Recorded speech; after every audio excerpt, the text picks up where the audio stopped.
kuti Mwari mutisvitsire kuna musika vanhu. Handi mazvona. Musika vanhu nozvisa kunani? Kuna Mwari. Asi takazotsvaga chivari chimanje manje. Handi maona zvamakuita mazuva ano makuya nezvinhu zvamauya nazvo izvo.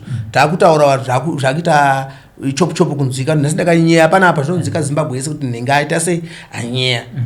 Mushonga yangu inini ndinoroteswa naSekuru. Okay.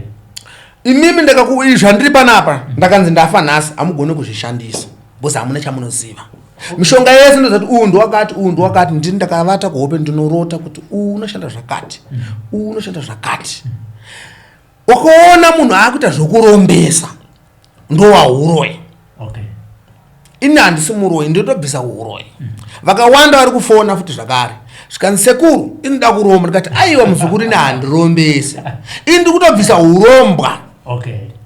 Mazvona.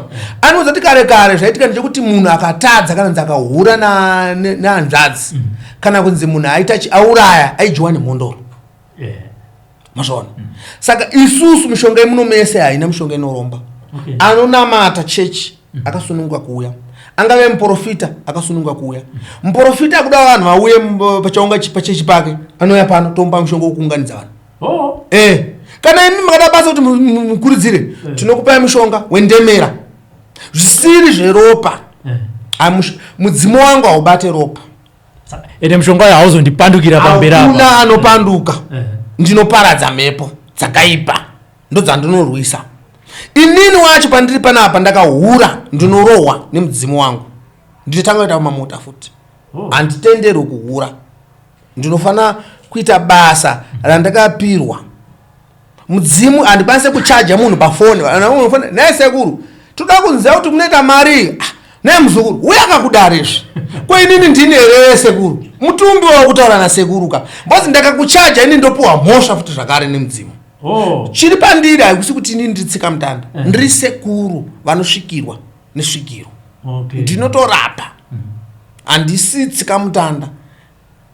Sekuru pane nyaya yemataura yandifadza kuti kana vemachechi nemaprofita vanouya futi kuno. Vanouya pano. Vanenge vachitsvaga chii isu tichiziva kuti isu tichida kuti kazhinji kunopotera kwavari. Kwamuri imimi vari kuuya kuzotsvagawo chii.